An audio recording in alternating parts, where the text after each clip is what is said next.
High court permission লিখিত পরীক্ষায় কিভাবে সহজে পাশ করবেন সেটা নিয়ে আজকে একটা মাস্টার ক্লাস আপনাদের সামনে উপস্থাপন করব। যারা আপনারা এই 2026 সালে হাইকোর্ট পারমিশন লিখিত পরীক্ষায় অংশগ্রহণ করবেন তাদের উদ্দেশ্যে আমি বলতে চাচ্ছি যে হাইকোর্ট পারমিশনের লিখিত পরীক্ষা কিন্তু আপনার জসকোর্টের পরীক্ষার তুলনায় কিন্তু অনেক বেশি সহজ।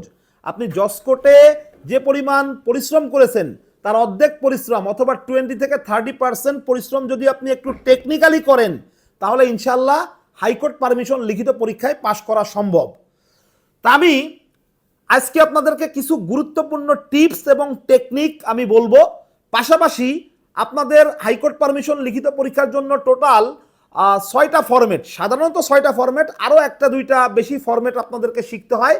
এই টোটাল সবগুলো ফরম্যাট আপনারা কিভাবে মনে রাখবেন এবং এই ফরম্যাটগুলোর মধ্যে কোনটার সাথে কোনটার পার্থক্য এবং আপনি একদম জিরো থেকে শেষ পর্যন্ত স্টেপ বাই স্টেপ কিভাবে প্রিপারেশন নেবেন সেটা নিয়ে আমি আজকে বিস্তারিত আলোচনা করব। তাহলে আমরা আলোচনাতে চলে যাচ্ছি। দেখেন, এই হাইকোর্ট পারমিশন লিখিত পরীক্ষার জন্য আপনাকে প্রথমে যে কাজটা করতে হবে সেটা হচ্ছে যে আপনাকে প্রশ্নের প্যাটার্ন বুঝতে হবে আর কি। প্রশ্ন কিভাবে আসে সেটা সম্পর্কে কিন্তু আপনার আগে ভালো ধারণা থাকতে হবে। আপনার প্রশ্ন কিন্তু টোটাল 25 মার্কের হবে এবং এই টোটাল 25 মার্কের মধ্যে আপনার পাস মার্ক হচ্ছে 12। এখানে সিভিল পার্টে আপনার কোশ্চেন থাকবে 2টা, ক্রিমিনাল পার্টে আপনার কোশ্চেন থাকবে 2টা এবং রিটের পার্টে আপনার কোশ্চেন থাকবে 2টা। আমি প্রথমে সিভিল পার্টের প্রশ্নে আমি আসি এবং সিভিল পার্টের প্রশ্নগুলোর প্যাটার্ন কেমন হবে সেটা নিয়ে আমি প্রথমে একটু আলোচনা করতে চাচ্ছি। দেখেন, সিভিল পার্টের থেকে আপনার প্রশ্ন 2 রকমের হয়। একটা হচ্ছে যে আপনার সরাসরি আপনাকে বলে দিবে যে আপনি একটা সিভিল আপিলের ড্রাফটিং করেন, অথবা আপনাকে সরাসরি বলে দিবে যে আপনি একটা সিভিল রিভিশনের ড্রাফটিং করেন। তার মানে আপনারা বুঝতে পারতেছেন যে সিভিল যে পার্ট সেই পার্টের থেকে আপনার সিভিল আপিলের ড্রাফটিং করা লাগে এবং হচ্ছে আপনাকে সিভিল রিভিশনের ড্রাফটিং করা লাগে। এখন প্রশ্নের মধ্যে যদি উল্লেখ করে দেয় যে আপনি একটা সিভিল আপিলের ড্রাফটিং করেন তাহলে তো আপনি বুঝেই গেলেন যে আপিলের ড্রাফটিং আপনাকে করতে হবে। অথবা যদি প্রশ্নের মধ্যে উল্লেখ করে দেয় যে আপনি একটা সিভিল রিভিশনের ড্রাফটিং করেন তাহলে সেক্ষেত্রেও কিন্তু আপনি বুঝে গেলেন যে আপনাকে একটা সিভিল রিভিশনের ড্রাফটিং করতে হবে। কিন্তু যদি প্রশ্নের মধ্যে উল্লেখ করা না থাকে, একটা প্রবলেমেটিক কোশ্চেন দিয়ে দেয় এবং সেই প্রবলেমেটিক কোশ্চেন পড়ে আপনাকে বোঝা লাগে যে এখানে আপনাকে আপিলের ড্রাফটিং করতে হবে নাকি আপনাকে এখানে রিভিশনের ড্রাফটিং করতে হবে, তখন কিন্তু প্রশ্নটা আপনার জন্য কঠিন হয়ে গেল। এবং এরকম ক্ষেত্রে এই প্রশ্নের ধরনটা বোঝা বা এই প্রশ্নটা আগে সলভ করাটা কিন্তু খুবই গুরুত্বপূর্ণ বিষয়। তা আমি আপনাদেরকে সিম্পল একটা টেকনিক দিব, সেই টেকনিক অনুযায়ী আপনারা কিন্তু খুব সহজেই ধরতে পারবেন যে আপনাকে প্রশ্নটা পড়ার পরে আপিলের ড্রাফটিং করতে হবে নাকি রিভিশনের ড্রাফটিং করতে হবে। দেখেন, আমাদের যে জাজমেন্ট, এই জাজমেন্ট হচ্ছে 2 প্রকারের। প্রথমত আমরা তো নিম্ন আদালতের যে রায় সেই রায়ে সংক্ষুব্ধ হয়ে তো আমরা কি করব, হয় হাইকোর্টের কাছে আপিল করব অথবা হাইকোর্টের কাছে আমরা কি করব, রিভিশন করব। তা আমাদের এই নিম্ন আদালতের রায় যেহেতু 2 ভাগে ভাগ করা যায়, একটা হচ্ছে ডিক্রি এবং আর একটা হচ্ছে কি অর্ডার। আমাদের দেওয়ানি কার্যবিধির 96 ধারাতে কিন্তু বলেই দিছে যে সকল ডিক্রির বিরুদ্ধে আপিল দায়ের করতে হবে। তাহলে দেখেন, আপনাকে কিন্তু প্রশ্নটা পড়ে সবসময় খেয়াল রাখতে হবে যে নিম্ন আদালত এখানে কি ডিক্রি দিয়েছে নাকি নিম্ন আদালত এখানে আদেশ দিয়েছে। যদি নিম্ন আদালত এখানে ডিক্রি দিয়ে থাকে তাহলে আপনি কি করবেন, আপনি কিন্তু আপিল করবেন। এখন এখানে একটা বিষয় আছে যে 4টা মতো ডিক্রি আছে, সেই 4টা ডিক্রির বিরুদ্ধে আবার আপিল দায়ের করা যায় না। ওই 4টা ডিক্রি কিন্তু আপনাকে কি করা লাগবে, মুখস্থ রাখা লাগবে। একটা হচ্ছে কি, একটা হচ্ছে যে আপনার স্পেসিফিক রিলিফ অ্যাক্টের সেকশন 9 ধারার অধীনে কোনো ডিক্রি।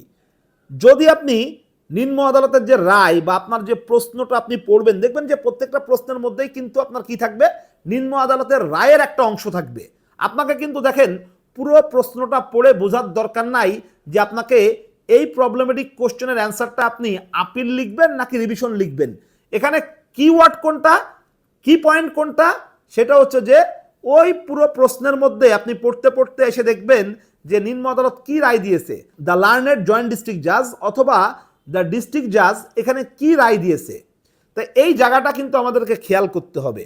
যদি আমরা দেখি যে লার্নেড জয়েন্ট ডিস্ট্রিক্ট জাজ স্পেসিফিক রিলিফ অ্যাক্টের সেকশন 9 ধারার অধীনে ডিক্রি দিছে, তাহলে আমরা কি জানি যে স্পেসিফিক রিলিফ অ্যাক্টের সেকশন 9 ধারার অধীনে যে ডিক্রিটা দেওয়া হয় সেটার বিরুদ্ধে কিন্তু কি করা যাবে না, সেটার বিরুদ্ধে কিন্তু আপিল করা যাবে না, সেক্ষেত্রে কিন্তু আমাদেরকে রিভিশন ফাইল করতে হবে।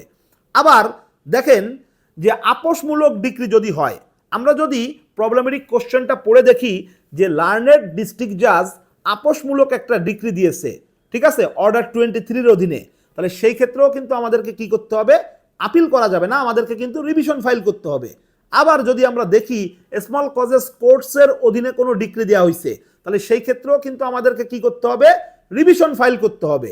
আবার অ্যাপিলেট কোর্ট যদি কোনো ডিক্রি দেয়, এটা একটু খেয়াল রাখতে হবে, অ্যাপিলেট কোর্ট যদি কোনো ডিক্রি দেয় তাহলে সেই ক্ষেত্রেও কিন্তু আমাদেরকে রিভিশন ফাইল করতে হবে। তাহলে আমাদেরকে কিন্তু প্রশ্নটা খুব ভালো করে পড়তে হবে এবং প্রশ্ন পড়ে আমাদেরকে বুঝতে হবে যে আদালত এখানে ডিক্রি দিয়েছে নাকি অর্ডার দিয়েছে। আমি একটু পরে অর্ডার নিয়ে আলোচনা করব। যদি আদালত ডিক্রি দিয়ে থাকে তাহলে আমাদেরকে এরপরে দেখতে হবে যে আদালত যে ডিক্রিটা দিয়েছে ওই 4টা ডিক্রির মধ্যে পড়ে কিনা।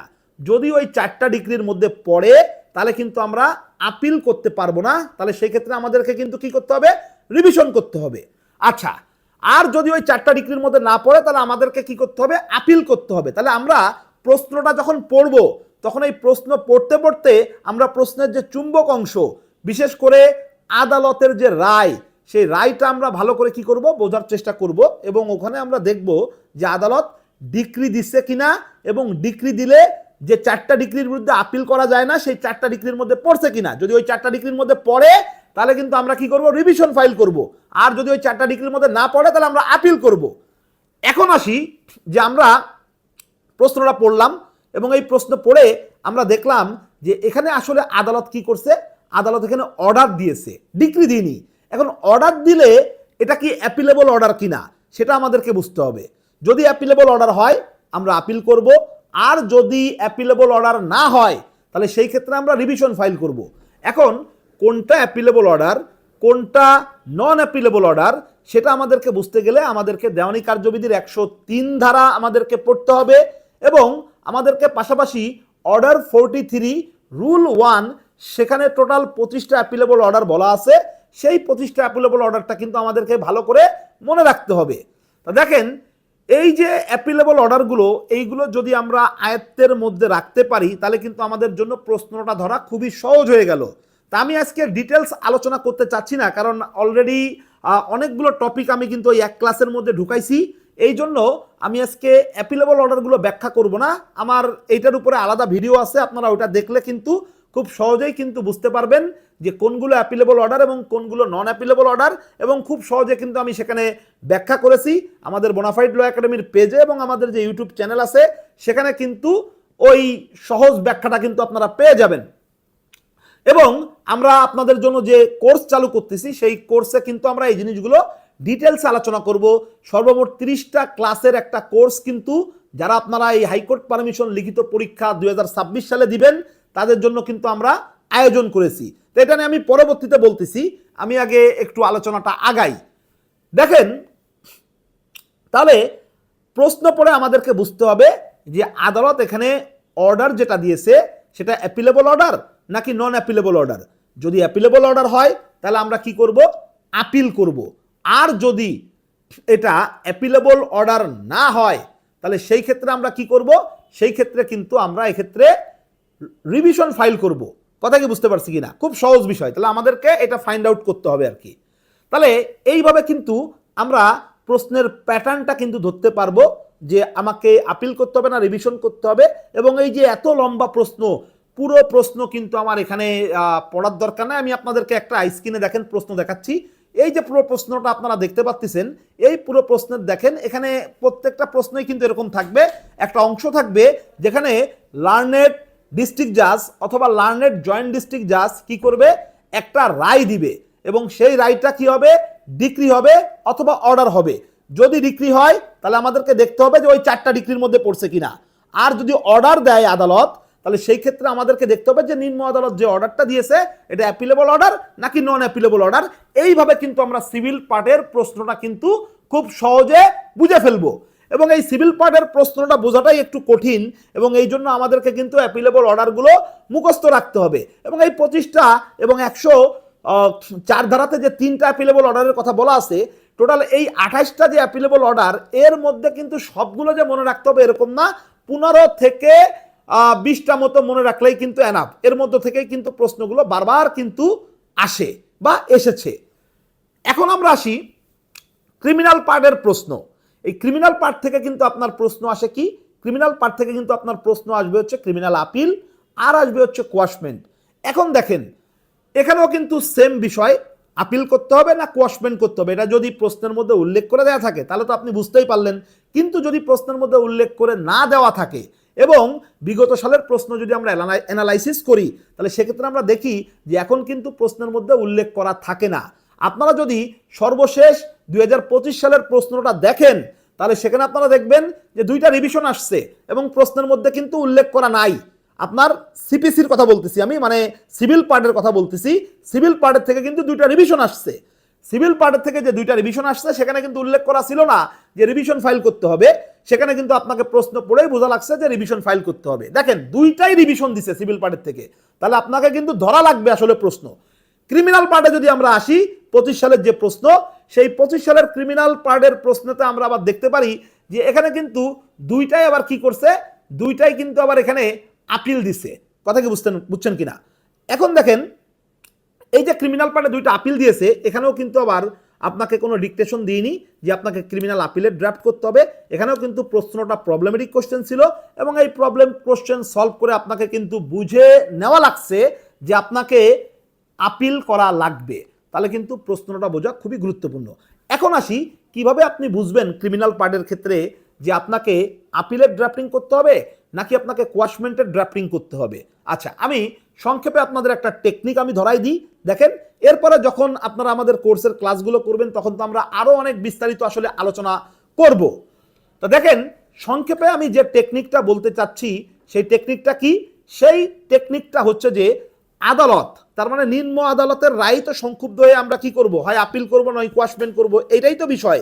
তাহলে নিম্ন আদালত যে রায়টা দিয়েছে সেটা যদি দণ্ড হয় অথবা খালাস হয়, আমি আবারও রিপিট করতেছি, নিম্ন আদালত যে রায়টা দিয়েছে সেটা যদি দণ্ড হয় অথবা খালাস হয়, তাহলে এই দণ্ডাদেশের বিরুদ্ধে এবং খালাসের আদেশের বিরুদ্ধে আমাদেরকে সবসময় হাইকোর্ট ডিভিশনের কাছে কি করতে হবে, আপিল ফাইল করতে হবে। বুঝতে পারছি কিনা? এখন আসি প্রবলেমেটিক কোশ্চেনটা পড়ার পরে আমরা যদি দেখতে পাই যেখানে নিম্ন আদালত দণ্ড দিইনি, খালাস দিইনি, এখানে মূল যে বিষয়টা হইছে সেটা হচ্ছে যে নিম্ন আদালত ভুলভাবে চার্জ গঠন করেছে, অথবা নিম্ন আদালত ভুলভাবে কাউকে ডিসচার্জ দিয়ে দিছে, অথবা মামলাটা নিম্ন আদালতের কগনিজেন্সে নেওয়ার কথা ছিল না, কগনিজেন্সে নেওয়া উচিত ছিল না, কিন্তু তারপরেও নিম্ন আদালত কি করছে, ওই মামলাটা কগনিজেন্সে নিয়েছে। তার মানে ভুলভাবে যদি নিম্ন আদালত মামলাটা আমলে নেয়, তাই এরকম ক্ষেত্রে আপনাকে কি করতে হবে, এরকম ক্ষেত্রে কিন্তু আপনাকে কোয়াশমেন্টের আবেদন করতে হবে। বুঝতে পারছি কিনা? তাহলে খুব সহজভাবে যদি আমরা মাথার মধ্যে রাখতে চাই, আমরা দেখব যে দ্য লার্নেড সেশন জাজ অথবা দ্য লার্নেড জয়েন্ট সেশন জাজ যে রায়টা দিছে সেই রায়টার মধ্যে আমরা দেখব যে দণ্ড এবং খালাস আছে কিনা। যদি দণ্ড এবং খালাস থাকে তাহলে হচ্ছে আমরা ক্রিমিনাল আপিলের ড্রাফটিংটা করব।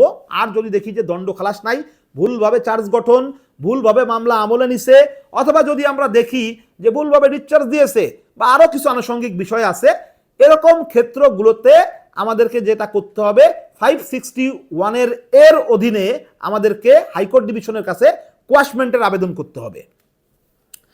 এখন আসি দেখেন, এখন আমরা যে বিষয়টা নিয়ে আলোচনা করব সেটা হচ্ছে যে রিট। রিটের ক্ষেত্রে আপনারা জানেন যে 5 প্রকারের রিট আছে। Writ of habeas corpus, writ of mandamus, তারপরে writ of prohibition, writ of certiorari, তারপরে রিট অফ কোয়ারেন্টো। এই যে 5 প্রকারের রিট আছে, এর মধ্যে আসলে কোন রিটটা আপনার প্রশ্নে এসেছে সেটা যদি আপনারা বুঝতে চান, তাহলে আপনাকে কিন্তু এই 5 প্রকারের রিটের যে ডেফিনেশন, সেই ডেফিনেশন সম্পর্কে কিন্তু আপনাকে ভালোভাবে আইডিয়া রাখতে হবে। আমি সংক্ষেপে একটা ধারণা দিচ্ছি, আমরা এগুলো আমাদের যে কোর্স সেই কোর্সে কিন্তু ডিটেলস আলোচনা করব। আমি জাস্ট সংক্ষেপে আপনাদেরকে ধারণা দিচ্ছি। দেখেন, হ্যাভিয়াস কর্পাস ইলিগালি যদি ডিটেইন করা হয়, আপনি যদি দেখেন যে কোনো পুলিশ অফিসার কোনো ব্যক্তিকে ইলিগালি ডিটেইন করছে, অথবা কোনো ডিস্ট্রিক্ট ম্যাজিস্ট্রেট কোনো ইলিগাল ডিটেনশনের অর্ডার পাস করছে, এরকম ক্ষেত্রে কিন্তু আমাদেরকে কি করতে হবে, হ্যাভিয়াস কর্পাসের রিট করতে হবে। বুঝতে পারছে কিনা? তারপরে দেখেন ম্যান্ডামাস, যেটা সেটা হচ্ছে কি আদেশ সূচক। কোনো একটা সরকারি কর্তৃপক্ষ, ট্রাইব্যুনাল, তার যে কাজটা ছিল সেই কাজটা যদি সে না করে তাহলে তাকে সেই কাজটা বাধ্য করার জন্য আমরা যে রিটটা ফাইল করব সেটা হচ্ছে ম্যান্ডামাস। প্রহিবিশন কোনটা? প্রহিবিশন হচ্ছে যে একটা নিষেধমূলক কাজ করতে যাচ্ছে কোন একটা প্রতিষ্ঠান, কোনো ব্যক্তি, কোনো সরকারি প্রতিষ্ঠান, স্বায়ত্তশাসিত প্রতিষ্ঠান বা ট্রাইব্যুনাল কোন একটা ইলিগাল কাজ করতে যাচ্ছে, তাকে সেই কাজ থেকে বিরত রাখার জন্য আমরা করব হচ্ছে রিট অফ প্রহিবিশন। আর রিট অফ সার্সিওরারি এটা কোন সময় করব? এটা হচ্ছে যে একটা ইলিগাল কাজ অলরেডি করা হয়ে গেছে, সেটাকে আমরা ভয়েড হিসেবে ডিক্লেয়ার করব। ঠিক আছে? কিসের মাধ্যমে? রিট অফ সার্সিওরারির মাধ্যমে। তার মানে যে অবৈধ কাজটা হয়েছে সেই অবৈধ কাজটাকে বাতিল করার জন্য যে রিটটা ফাইল করা হয় সেই রিটটাকে আমরা বলবো রিট অফ সার্সিওরারি। অন্যদিকে রিট অফ কোয়ারেন্টো যদি আমরা দেখি তাহলে সেই ক্ষেত্রে হচ্ছে যে কোনো ব্যক্তি যদি অবৈধ কোনো পোস্ট যদি সে দখলে রাখে তাহলে সেই ক্ষেত্রে কোন অথরিটি বলে সেই পোস্ট সে দখলে রাখছে সেটার কারণ দর্শানোর জন্য তাকে যে তার বিরুদ্ধে যে রিটটা ফাইল করা হয় সেই রিটটা হচ্ছে রিট অফ কোয়ারেন্টো। তাহলে দেখেন এই যে আমি বললাম তিনটা পার্টে আমাদের পরীক্ষা হবে, সিভিল, ক্রিমিনাল এবং রিট। এই তিনটা পার্টে আমাদের যে পরীক্ষাটা হবে 25 মার্কের, এখানে কিন্তু প্রথম কাজটাই হচ্ছে আপনার প্রশ্নের প্যাটার্ন বোঝা। বুঝতে পারছি কিনা? তাহলে আপনাকে প্রিপারেশন যখন আপনি শুরু করবেন তখন আপনাকে প্রথমেই গুরুত্ব আরোপ করতে হবে যে আপনি প্রশ্নটা ধরতে পারতেছেন কিনা। সিভিল আপিল করা লাগবে নাকি সিভিল রিভিশন করা লাগবে, ক্রিমিনাল আপিল করা লাগবে না কোয়াশমেন্ট করা লাগবে, অথবা যে 5 প্রকারের রিট আছে এর মধ্যে আপনাকে কি হ্যাবিয়াস কর্পাসের রিটটা ফাইল করতে হবে নাকি আপনাকে সার্সিওরারি নাকি আপনাকে কোয়ারেন্টোর রিটটা ফাইল করতে হবে। এইটা সম্পর্কে ভালো নলেজ গেইন করা, এইটা হচ্ছে যারা আপনারা হাইকোর্ট পারমিশন লিখিত পরীক্ষায় অংশগ্রহণ করবেন তাদের প্রথম কাজ, প্রথম পরামর্শ এটা আমার আপনাদের জন্য। এরপরে আমরা দ্বিতীয় পরামর্শে যাব। যেহেতু হাইকোর্ট পারমিশন লিখিত পরীক্ষাটা সম্পূর্ণ হচ্ছে ড্রাফটিং এর উপরে বেস করে হবে, সুতরাং আপনাদেরকে কিন্তু এই যে ড্রাফটিং এর যে ফরম্যাট, এই ফরম্যাটটা মনে রাখাটা কিন্তু খুবই গুরুত্বপূর্ণ।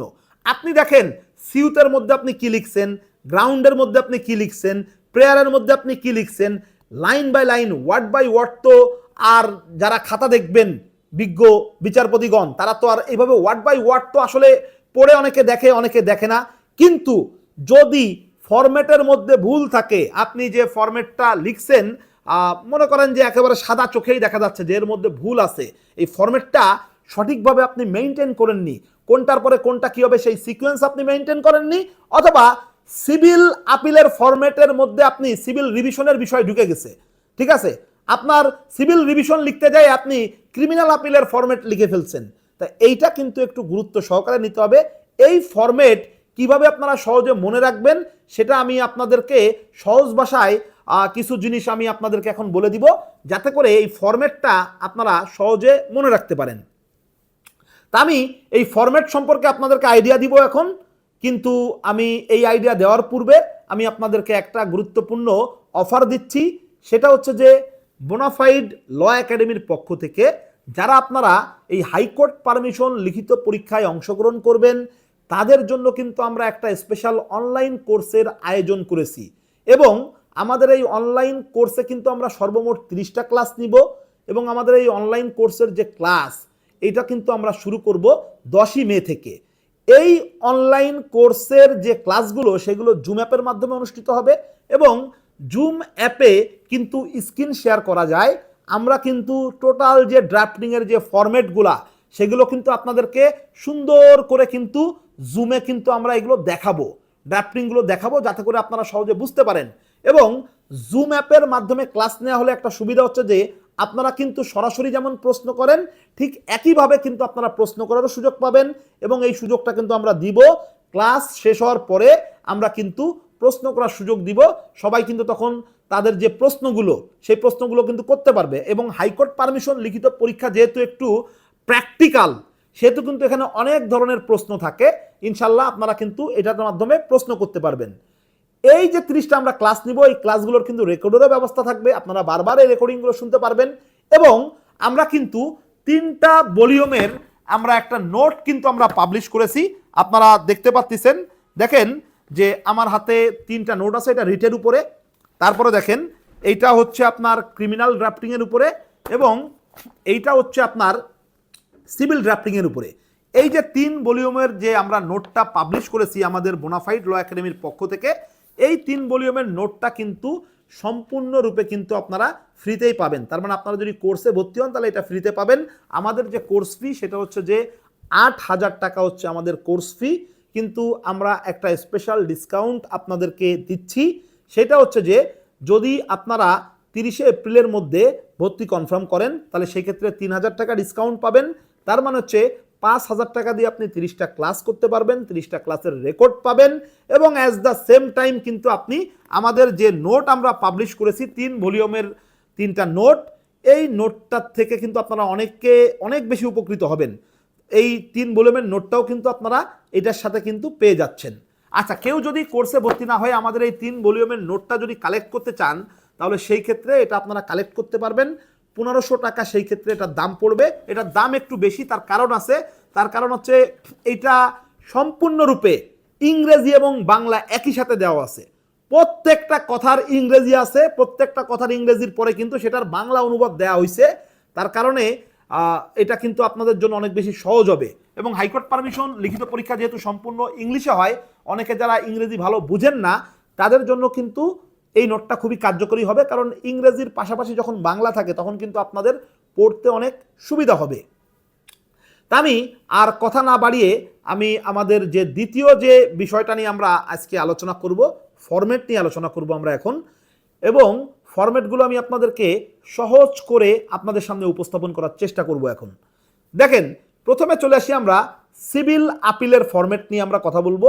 প্রথমে আমরা সিভিল পার্টের ফরম্যাট আপনাদেরকে দেখাবো, তারপরে ক্রিমিনাল পার্টের ফরম্যাট দেখাবো, তারপর হচ্ছে আমরা রিটের যে ফরম্যাট সেই রিটের ফরম্যাট আপনাদেরকে দেখাবো, এবং আমি দেখাবো যে কিভাবে আপনারা মনে রাখবেন। এবং আমি একটা ছোট্ট টেকনিক আপনাদেরকে বলে দিই যে বারবার কিন্তু লিখতে হবে। আপনি যদি ফরম্যাটগুলো বারবার লিখেন তাহলে কিন্তু দেখবেন যে এমনিতেই কিন্তু আপনার কি থাকবে, তখন ফরম্যাটগুলো কিন্তু এমনিতেই আপনার মনে থাকবে। তাহলে চলেন সিভিল আপিলের ফরম্যাটটা আমরা একটু দেখি। দেখেন, সিভিল আপিলের যে ফরম্যাট সেই ফরম্যাটের মধ্যে প্রথমেই 1 নম্বরে আপনাকে যেটা করতে হবে, ডিস্ট্রিক্টের নাম উল্লেখ করতে হবে। দেখেন, ডিস্ট্রিক্টের নাম, কোন ডিস্ট্রিক্ট? নিম্ন আদালত যে ডিস্ট্রিক্টের নিম্ন আদালত রায় দিয়েছে সেই ডিস্ট্রিক্টের নামটা আপনাকে উল্লেখ করতে হবে এবং বড় হাতের উল্লেখ করতে হবে। যদি ঢাকা হয় তাহলে আপনাকে বড় হাতের লিখতে হবে যে ঢাকা। আচ্ছা, দেখেন, তারপরে আপনাকে কোর্টের নাম ও এখতিয়ার উল্লেখ করতে হবে। দেখেন, আমরা করেছি in the supreme court of Bangladesh, তার নিচে দেখেন হাইকোর্ট ডিভিশন, তার নিচে হচ্ছে কি সিভিল অ্যাপিলেট জুরিসডিকশন আমরা কিন্তু করেছি, ঠিক আছে। আচ্ছা, তার নিচে দেখেন আমরা কিন্তু এখানে উল্লেখ করেছি যে আপনার memorandum of appeal from original decree অথবা memorandum of appeal from original order. তাহলে দেখেন, একটু খেয়াল করেন যে কোর্টের নাম ও এখতিয়ার উল্লেখ করার সময় প্রথমে আমরা সুপ্রিম কোর্টের নাম লিখব, কারণ আমরা তো সুপ্রিম কোর্টের কাছেই আপিলটা করতেছি। আবার সুপ্রিম কোর্টের যেহেতু 2টা বিভাগ আছে, হাইকোর্ট ডিভিশন আর অ্যাপিলেট ডিভিশন, আমরা কোন বিভাগের কাছে যাব? আমরা হাইকোর্ট ডিভিশনের কাছে যাব। এই জন্য আমরা লিখেছি কি in the supreme court of Bangladesh, তার নিচে আমরা কি লিখেছি? হাইকোর্ট ডিভিশন লিখেছি। যেহেতু আমাদের এটা আমরা আপিল দায়ের করতেছি এই জন্য আমরা হাইকোর্ট ডিভিশনের নিচে লিখছি হচ্ছে সিভিল অ্যাপিলেট জুরিসডিকশন। আমরা কিসের বিরুদ্ধে আপিল করতেছি? ডিক্রির বিরুদ্ধে আপিল করতেছি। এই জন্য আমরা এখানে উল্লেখ করব memorandum of appeal from original decree. বুঝতে পারছি কিনা?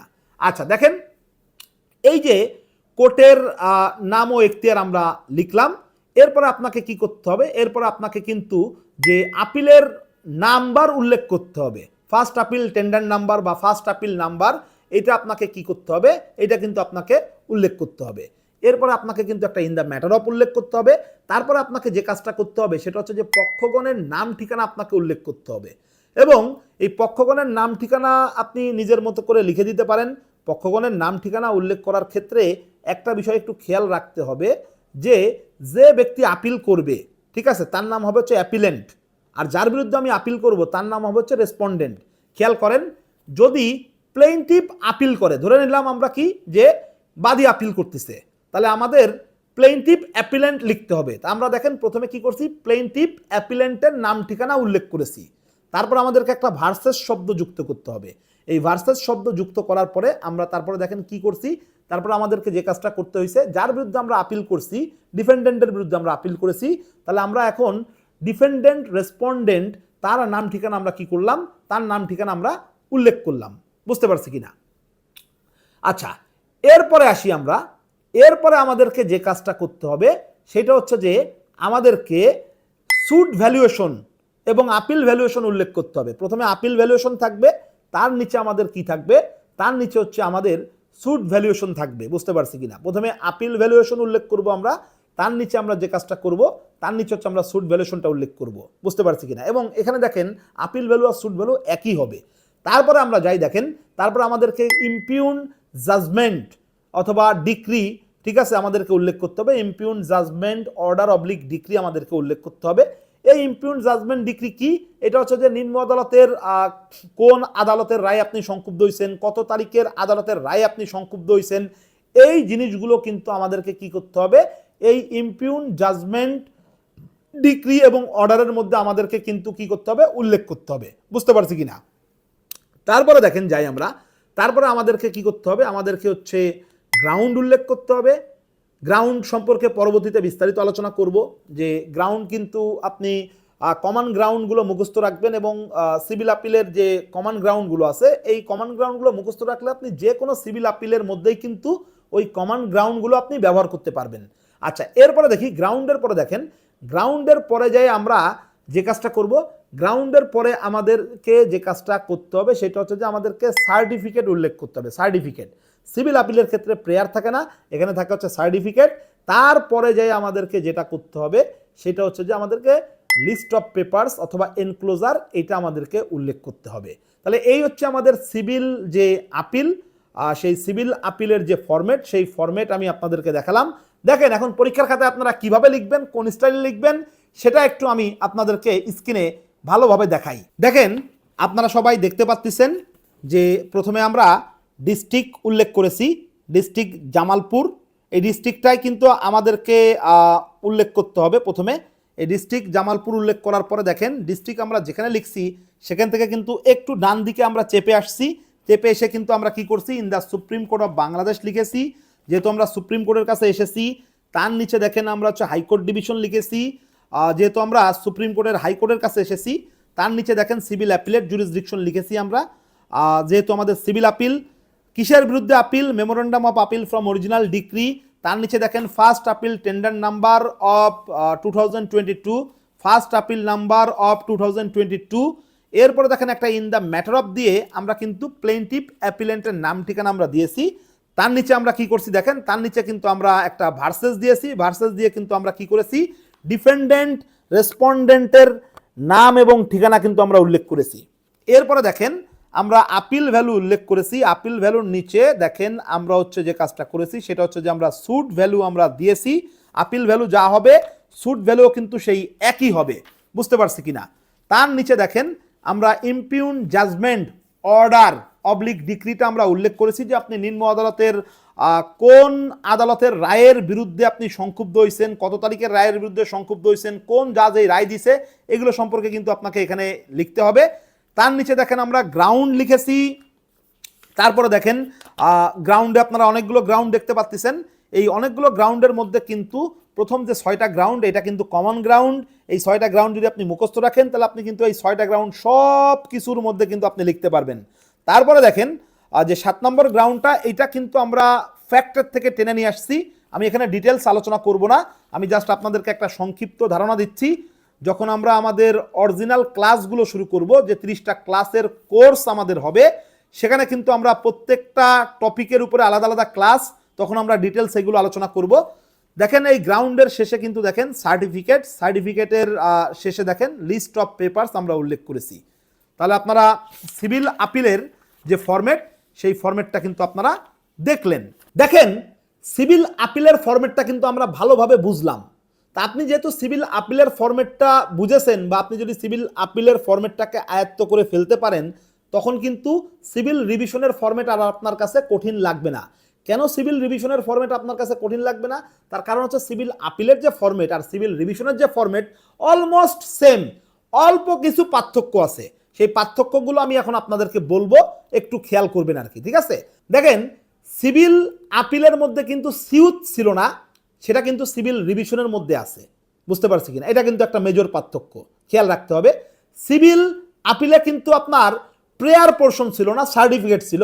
সিভিল রিভিশনে কিন্তু আপনার কি আছে, প্রেয়ার পোর্শন আছে। প্রেয়ার চাইতে হবে সিভিল রিভিশনে। তারপরে দেখেন সিভিল আপিলে কিন্তু আপনার এফিডেভিট ছিল না, সিভিল রিভিশনে কিন্তু আপনাকে কি করতে হবে, এফিডেভিট দেখাতে হবে। তো এইগুলো হচ্ছে আপনার কি মেজর কিছু পার্থক্য, এর সাথে মাইনর কিছু পার্থক্য আছে।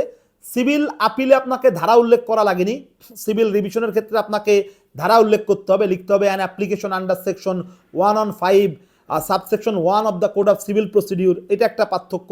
তারপরে সিভিল আপিলের ক্ষেত্রে আপনি আপিল ভ্যালু আর সুট ভ্যালু লিখছেন, সিভিল রিভিশনের ক্ষেত্রে আপনাকে কি করতে হবে, আপনাকে লিখতে হবে হচ্ছে কি অ্যাপ্লিকেশন ভ্যালু, তার নিচে লিখতে হবে হচ্ছে সুট ভ্যালু। বুঝতে পারছি কিনা? সিভিল আপিলের ক্ষেত্রে যে আপিল করছে তাকে আমরা কি বলবো, অ্যাপিলেন্ট বলছি। যার বিরুদ্ধে আমরা কি করছি, আপিল করছি, তাকে আমরা কি বলছি, রেসপন্ডেন্ট বলছি। অন্যদিকে সিভিল রিভিশনের ক্ষেত্রে যে রিভিশন ফাইল করবে তাকে আমরা কি বলবো, পিটিশনার বলবো। যার বিরুদ্ধে করছি তাকে আমরা বলবো অপোজিট পার্টি। এই সামান্য কিছু পার্থক্য জাস্ট আমাদের আছে। তাহলে আমরা কিন্তু সিভিল আপিলের ফরম্যাট এবং সিভিল রিভিশনের ফরম্যাট সম্পর্কে কিন্তু একটা বিস্তারিত ধারণা অর্জন করলাম। এখন আমরা ক্রিমিনাল আপিলের ফরম্যাট এবং ক্রিমিনাল যে কোয়াশমেন্ট এটার ফরম্যাট নিয়ে বিস্তারিত আলোচনা করব এবং আপনাদেরকে আমি স্ক্রিনে দেখাবো। বাট তার পূর্বে আমি আপনাদেরকে আবারও আমাদের যে বোনাফাইড ল একাডেমির স্পেশাল অফার সেটা একটু জানাতে চাচ্ছি। সেটা হচ্ছে যে যারা আপনারা 2026 সালে হাইকোর্ট পারমিশন লিখিত পরীক্ষাতে অংশগ্রহণ করবেন তাদের জন্য আমরা বোনাফাইড ল একাডেমির পক্ষ থেকে একটা স্পেশাল অনলাইন কোর্সের আয়োজন করেছি। জুম অ্যাপের মাধ্যমে ক্লাস হবে, সর্বমোট 30টা ক্লাস আমরা নিব। 30টা ক্লাসেরই রেকর্ডের ব্যবস্থা থাকবে। প্রত্যেকটা টপিকের জন্য কিন্তু আলাদা আলাদা করে ক্লাস থাকবে এবং কিন্তু রিভিশন ক্লাসেরও ব্যবস্থা থাকবে। থাকবে কিন্তু প্রশ্ন উত্তর পর্ব, তার মানে আপনার যে সমস্যাগুলো সেগুলো কিন্তু আপনি প্রশ্ন করে সলভ করতে পারবেন। তা আমাদের এই কোর্সের কোর্স ফি হচ্ছে 8,000 টাকা। এটা হচ্ছে 10 মে থেকে আমরা স্টার্ট করব, এটা তৃতীয় ব্যাচের ক্লাস। এই যে 8,000 টাকা যে কোর্স, এটার উপরে কিন্তু একটা স্পেশাল ডিসকাউন্ট আছে। সেটা হচ্ছে যে 30 এপ্রিলের মধ্যে যদি আপনি ভর্তি হন তাহলে 3,000 টাকা ডিসকাউন্ট পাবেন এবং 5,000 টাকা দিয়ে আপনি ভর্তি হতে পারতেছেন। সাথে কিন্তু আমাদের যে স্পেশাল যে 3টা ভলিউমের যে নোট আছে, একটা হচ্ছে এটা হচ্ছে আমাদের ক্রিমিনাল ড্রাফটিং এর উপরে এইটা, তারপর হচ্ছে আমাদের যে সিভিল ড্রাফটিং এর উপরে যে নোটটা, তারপর হচ্ছে আমাদের যে রিড ড্রাফটিং এর উপরে যে নোটটা, এইগুলো কিন্তু আপনারা কি পাবেন, এইগুলো কিন্তু আপনারা এটার সাথে কিন্তু পেয়ে যাবেন। তা আমি কথা না বাড়িয়ে আপনাদেরকে আমি এখন স্ক্রিনে ক্রিমিনাল আপিলের ফরম্যাট দেখাবো। ক্রিমিনাল ড্রাফটিং আমরা করব এখন, ক্রিমিনাল ড্রাফটিং এর যে ফরম্যাট আপিলেরটা এখন আমরা দেখব। দেখেন ক্রিমিনাল আপিলের যে ফরম্যাট সেখানে প্রথমেই কিন্তু ডিস্ট্রিক্ট লিখতে হবে। ডিস্ট্রিক্ট আমরা লিখেছি। তার নিচে দেখেন আমাদের যে কাজটা করতে হবে সেটা হচ্ছে যে আমরা যেহেতু সুপ্রিম কোর্টের কাছে আমরা এই আপিলটা করব, in the supreme court of Bangladesh, supreme কোর্টের কোন বিভাগের কাছে আমরা করব, হাইকোর্ট ডিভিশনের কাছে করব। এই জন্য কিন্তু আমরা কি করেছি, আমরা কিন্তু তার নিচে কিন্তু হাইকোর্ট ডিভিশন আমরা লিখেছি। তার নিচে দেখেন, তার নিচে যেটা আমরা কিন্তু লিখেছি ক্রিমিনাল অ্যাপিলেট জুরিসডিকশন আমরা লিখেছি। তার নিচে দেখেন ক্রিমিনাল আপিল নাম্বার এবং তার নিচে দেখেন ক্রিমিনাল আপিল নাম্বার এবং এই ক্রিমিনাল আপিল নাম্বারের নিচে কিন্তু আবার এগেইনস্ট কনভিকশন কিন্তু আমরা উল্লেখ করেছি। তার নিচে দেখেন ইন দ্য ম্যাটার অফ দিয়ে কিন্তু আমাদেরকে ধারা মেনশন করতে হবে। Petition of appeal under section 410 of the code of criminal procedure আমরা কিন্তু উল্লেখ করেছি। এরপরে and in the matter of আমাদেরকে লিখতে হবে এবং আমাদেরকে কিন্তু এখন কনভিক্ট অ্যাপিলেন্টের যে নাম ঠিকানা সেটা কিন্তু উল্লেখ করতে হবে। কনভিক্ট অ্যাপিলেন্ট যদি জেলে থাকে তাহলে কিন্তু আমাদেরকে কনভিক্ট অ্যাপিলেন্টের নিচে উল্লেখ করে দিতে হবে নাও ইন জেল। তারপরে দেখেন ভার্সেস দিয়ে আমরা কি লিখছি, দ্য স্টেট লিখছি। রেসপন্ডেন্ট কে, রেসপন্ডেন্ট হচ্ছে দ্য স্টেট। এরপরে and in the matter of দিয়ে আমাদেরকে কিন্তু ইমপিউন যে জাজমেন্ট অর্ডার, ঠিক আছে, সেটা কিন্তু উল্লেখ করতে হবে যে আমার দণ্ড হইছে না খালাস হইছে এবং কোন জজ সাহেব কত তারিখে রায় দিয়েছে, কোন মামলার আলোকে রায় দিয়েছে, কি রায় দিয়েছে, এগুলো কিন্তু আমাদেরকে এই ইমপিউন জাজমেন্ট অর্ডারের মধ্যে বা কনভিকশনের মধ্যে কিন্তু উল্লেখ করতে হবে। তার নিচে দেখেন, তার নিচে হচ্ছে আমাদেরকে যে কাজটা করতে হবে সেটা হচ্ছে যে প্রধান বিচারপতিকে মেনশন করে আমাদেরকে কিন্তু উল্লেখ করতে হবে to mister justice Zubair Rahman Chowdhury লিখছি আমরা এখানে, the honourable chief justice of Bangladesh and his companion justices of the said honorable court, the humble petition on behalf of the accused appellant above named most respectfully। এর নিচে দেখেন আমরা সিউত লিখছি। সিউত কি এটা আমরা ডিটেলস পরবর্তীতে আলোচনা করব, যখন আপনারা আমাদের কোর্সের ক্লাসগুলো করবেন তখন দেখবেন এগুলো খুবই সহজ। সিউতের পরে কিন্তু আমরা গ্রাউন্ড লিখেছি। গ্রাউন্ডের পরে কিন্তু আমরা প্রেয়ার লিখেছি, ঠিক আছে। তো এইভাবে কিন্তু আমাদের একটা ক্রিমিনাল আপিল শেষ হবে। ক্রিমিনাল আপিলের যে ফরম্যাট সেটা আমরা ভালোভাবে বুঝলাম। এখন আমি আপনাদেরকে একই সাথে কোয়াশমেন্টের ফরম্যাটটা দেখাবো, তাহলে আপনারা বুঝতে পারবেন যে এই ক্রিমিনাল আপিল এবং কোয়াশমেন্ট এই দুইটার মধ্যে আসলে কি কি পার্থক্য রয়েছে। দেখেন, এখন একটা কোয়াশমেন্টের ড্রাফটিং এর ফরম্যাট আমি আপনাদেরকে দেখাবো। এখানে কিন্তু আপিলের সাথে অনেক কিছুতেই মিল আছে আর কিছু অমিল আছে, সেগুলো আমি আপনাদেরকে বলে দিব। দেখেন, ডিস্ট্রিক্ট ফরিদপুর, আপিলেও ডিস্ট্রিক্ট ছিল, কোয়াশমেন্টও ডিস্ট্রিক্ট আছে। এরপরে দেখেন in the supreme court of Bangladesh, তার নিচে হাইকোর্ট ডিভিশন, এগুলো কিন্তু আপিলের ড্রাফটিংও ছিল।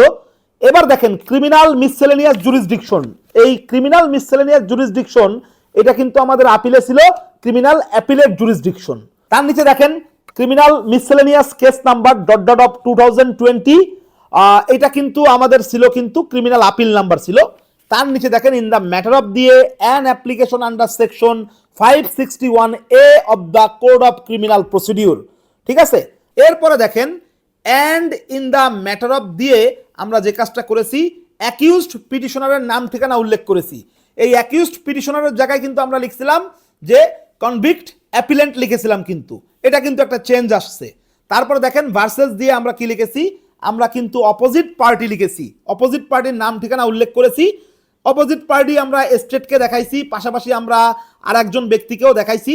তো আমাদের যে চেঞ্জের জায়গাটা সেটা হচ্ছে যে আমরা কিন্তু ক্রিমিনাল আপিলের ক্ষেত্রে রেসপন্ডেন্ট লিখেছিলাম, কিন্তু কোয়াশমেন্টের ক্ষেত্রে আমরা লিখেছি অপোজিট পার্টিস। তার নিচে দেখেন and in the matter of দিয়ে আমরা কিন্তু আপনার ইমপিউন্ড প্রসিডিংস লিখেছি। এটা কিন্তু একটা ইম্পর্টেন্ট পরিবর্তন। আমরা ক্রিমিনাল আপিলের ক্ষেত্রে কি লিখেছিলাম, ক্রিমিনাল আপিলের ক্ষেত্রে কিন্তু আমরা লিখছিলাম ইমপিউন্ড আপনার জাজমেন্ট অর্ডার অফ কনভিকশন অথবা অর্ডার অফ অ্যাকুইটাল। অন্যদিকে কোয়াশমেন্টের ক্ষেত্রে আমাদেরকে যেটা লিখতে হবে ইমপিউন্ড প্রসিডিংস। এটা আমি পরবর্তীতে আপনাদেরকে ভালো করে বোঝাবো, এক ক্লাসের মধ্যে আসলে এত কিছু বোঝানো যাবে না। তারপরে দেখেন আমরা কিন্তু চিফ জাস্টিসকে সম্বোধন করে কিন্তু আপিলের মতো করে লিখেছি। এরপরে দেখেন আমরা সিউট লিখেছি, ঠিক আছে। তারপরে দেখেন আমরা গ্রাউন্ড লিখেছি, গ্রাউন্ড কিন্তু আপনার কিছু কমন গ্রাউন্ড আপনাদের মুখস্থ রাখতে হবে, এগুলো আমি পরবর্তীতে আপনাদেরকে বোঝাচ্ছি। তারপরে দেখেন প্রেয়ার, প্রেয়ারের পরে কিন্তু এফিডেভিট। তাহলে আমরা কিন্তু ক্রিমিনাল আপিলের ড্রাফটিংয়ের যে ফরম্যাট এবং ক্রিমিনাল কোয়াশমেন্টের ড্রাফটিংয়ের যে ফরম্যাট, এই দুটার মধ্যে কি কি পার্থক্য আছে এগুলো কিন্তু আমরা আলোচনা করলাম। তা স্বাভাবিকভাবে আপনার কিন্তু এই আপিল আর কোয়াশমেন্ট থেকেই প্রশ্ন আসে, কিন্তু মাঝে মধ্যে কিন্তু সিআরপিসির 491 ধারার দরখাস্তও কিন্তু অনেক সময় লিখতে দেয়। তো ওইটার ফরম্যাটও কিন্তু অলমোস্ট সেম, কিছু চেঞ্জ আছে। সেই চেঞ্জগুলো আমরা ইনশাল্লাহ পরবর্তীতে আমরা যে ক্লাসগুলো নিব সেই ক্লাসগুলোতে আমরা আলোচনা করব। এখন আসি আমরা রিটের ড্রাফটিং এর ফরম্যাট। রিটের যে ড্রাফটিং এর ফরম্যাট, এই 5 প্রকারের যে রিট অলমোস্ট সেম ফরম্যাটই আপনার থাকবে, অল্প কিছু চেঞ্জ থাকবে। আপনার হচ্ছে অনুচ্ছেদের যে বিষয়টা, সেই অনুচ্ছেদের বিষয়ে আপনার 102 এর যে এ, তারপরে 102 এর যে বি, ঠিক আছে, এইগুলোতে একটু চেঞ্জ আসে। আমি আপনাদেরকে একটা রিটের ড্রাফটিং এর ফরম্যাট এখন দেখাবো, জাস্ট একটাই আমি এখন দেখাবো, তার কারণ বিস্তারিত দেখাতে গেলে আসলে আরো অনেক সময়ের দরকার, ভিডিওটা অনেক লম্বা হয়ে যাচ্ছে। আমি একটা আপনাদেরকে রিটের যে ফরম্যাট সেই ফরম্যাট দেখাচ্ছি, বাকি যে কোনো রিট এটার সাথে হালকা 10% জাস্ট পরিবর্তন থাকবে। দেখেন আপনারা স্ক্রিনে একটা রিটের ড্রাফটিং এর ফরম্যাট দেখতে পাচ্ছেন। প্রথমেই আমরা উল্লেখ করব in the supreme court of Bangladesh. এখানে প্রথমেই বলে নিই, রিটের ড্রাফটিং এর ক্ষেত্রে কিন্তু আপনাকে ডিস্ট্রিক্ট উল্লেখ করা লাগতেছে না। আমরা কিন্তু civil appeal, civil revision, criminal appeal, quashment সব জায়গাতে কিন্তু ডিস্ট্রিক্ট উল্লেখ করেছি, কিন্তু রিটের ড্রাফটিং এর যে ফরম্যাট এখানে আমাদেরকে ডিস্ট্রিক্ট উল্লেখ করা লাগতেছে না।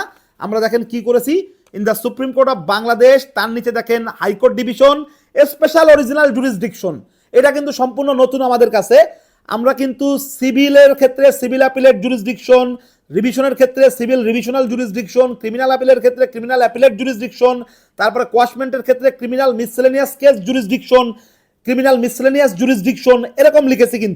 কিন্তু দেখেন রিটের ক্ষেত্রে আমাদেরকে লিখতে হবে স্পেশাল অরিজিনাল জুরিসডিকশন, তার নিচে আমাদেরকে লিখতে হবে রিট পিটিশন নাম্বার, আমরা কিন্তু সেটা লিখেছি। এরপরে ইন দ্য ম্যাটার অফ দিয়ে আমি কত অনুচ্ছেদের কত সাব অনুচ্ছেদ অনুযায়ী আমি এই রিটটা ফাইল করছি সেটা আমাদেরকে উল্লেখ করতে হবে। An application under article 102 sub article 2 B I তারপরে 1022AI read with article 31 of the constitution of the people's republic of Bangladesh, এটা কিন্তু আমরা এখানে উল্লেখ করেছি। এবং আমি আপনাদের একটা কথা একটু বলে রাখি যে রিডটা কিন্তু ফরম্যাটটা কিন্তু আপনাকে মনে রাখাটা আর একটু কঠিন হবে, তা এইটা আর একটু ডিটেলস আলোচনার দরকার আছে। বিশেষ করে রিটের যে পার্টি, সেই পার্টিটা বুঝতে গেলে কিন্তু আপনাকে আরো কিছু টিপস মনে রাখতে হবে, যেটা আমরা এই ভিডিওতে বলতেছি না।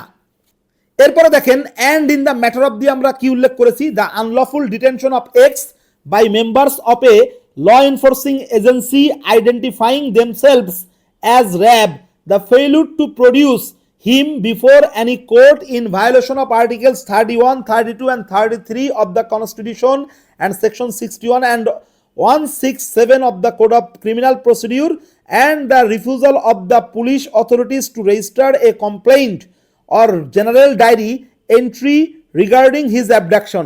এখানে মূলত যে আমাদেরকে ইনঅ্যাকশনটা উল্লেখ করতে হবে আর কি, ঠিক আছে। তো এইটা আমরা পরবর্তীতে ডিটেলসে আলোচনা করব।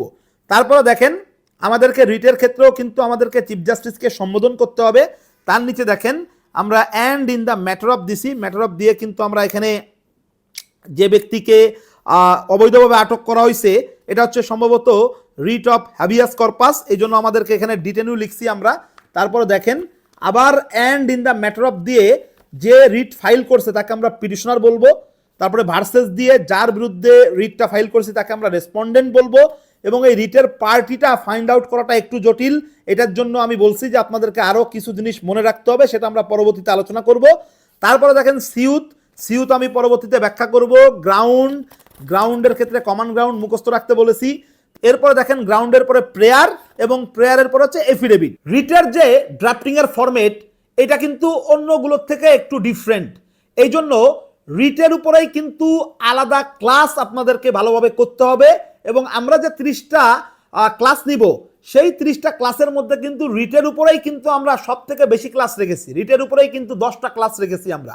সেখানে কিন্তু আমরা ভেঙে ভেঙে অনেক কিছু কিন্তু আমরা বোঝাবো, বিশেষ করে রিটের পার্টি, ঠিক আছে, এই পার্টি কারা হবে সেটা কিন্তু ভালো করে বুঝতে হবে। তাই এইটার উপরে আমার আলাদা একটা ভিডিও কিন্তু অলরেডি তৈরি করা আছে।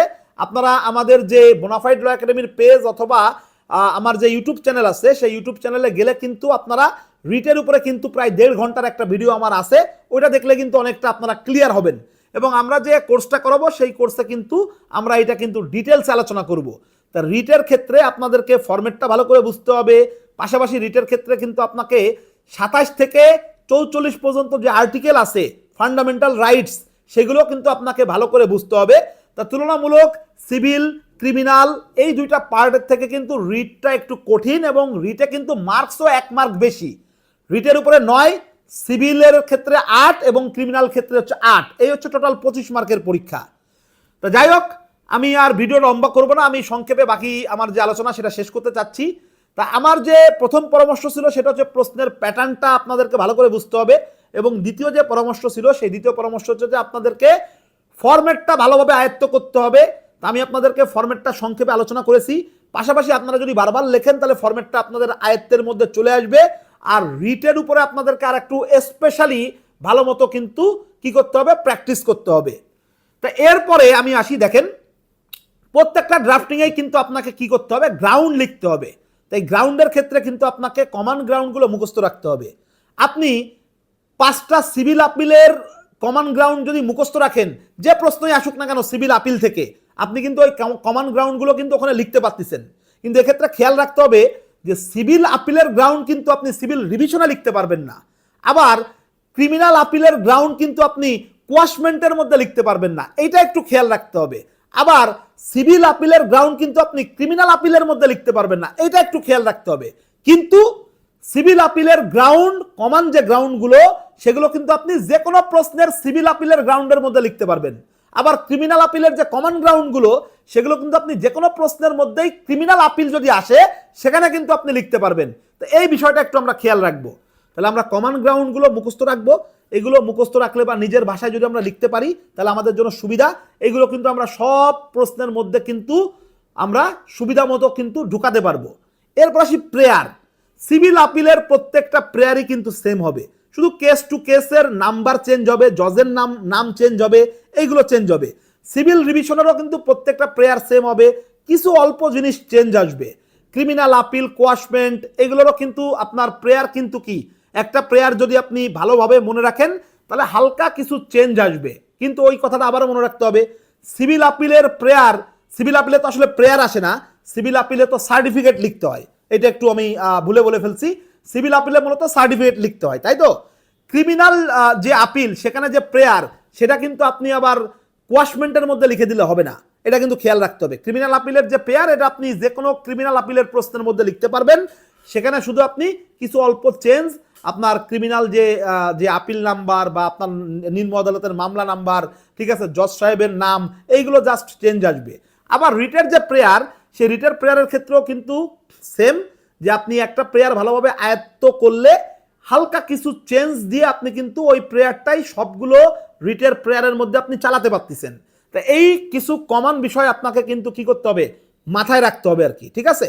আচ্ছা, তা আমি আজকে আর বেশি কথা বলতে চাচ্ছি না, আমি মোটামুটি সংক্ষেপে আপনাদেরকে একটা আইডিয়া দেওয়ার চেষ্টা করলাম। ইনশাল্লাহ এই ভিডিওটা যদি আপনারা A to Z দেখেন, তাহলে কিন্তু হাইকোর্ট পারমিশন লিখিত পরীক্ষার যে প্রস্তুতি, সেটা নিতে আপনাদের কিন্তু খুব বেশি কঠিন হবে না, সহজে আপনারা একটা ভালো প্রিপারেশন নিতে পারবেন।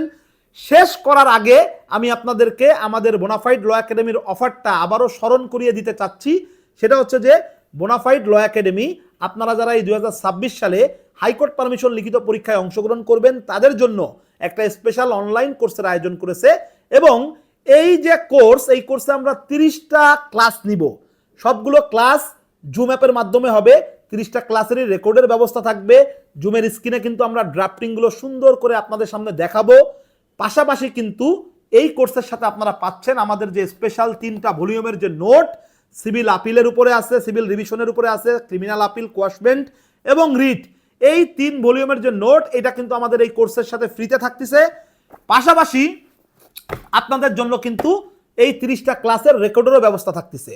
আমাদের এই কোর্সের যে ক্লাস, সেটা শুরু হবে হচ্ছে 10 মে থেকে, এবং আমাদের এই কোর্সের ফি হচ্ছে 8,000 টাকা। বাট আমরা একটা স্পেশাল ডিসকাউন্ট দিয়েছি।